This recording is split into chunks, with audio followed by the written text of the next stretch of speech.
আজ পূর্ব চকুয়াখাতি প্রাথমিক বিদ্যালয়ের তৃতীয়, চতুর্থ এবং পঞ্চম শ্রেণীর ছাত্রছাত্রীদেরকে নিয়ে সকাল সকাল প্রকৃতি পাঠশালায় আমরা এসে উপস্থিত হয়েছি।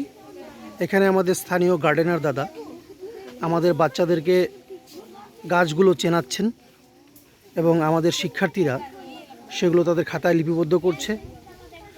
প্রকৃতির মাঝে হাসি খেলার মাধ্যমে, মজার মাধ্যমে আমরা আজকে বাচ্চাদের ভোকাবুলারি বৃদ্ধি, বাক্য গঠন এবং প্রকৃতি চেনার যে বিষয়টি সেটি তুলে ধরার চেষ্টা করছি। শ্রেণীকক্ষের ভিতরে যেমন শিক্ষার্থীরা পুঁথিগত বিদ্যা লাভ করে, শ্রেণীকক্ষের বাইরেও বাচ্চারা যাতে তাদেরকে মেলে ধরতে পারে তার জন্য এই প্রয়াস। বাচ্চারা এখানকার যারা রিসেপশনার আছে তাদের কাছ থেকে বিভিন্ন বিষয়ে তথ্য জানতে চেয়েছে, জেনেছে, লিখেছে।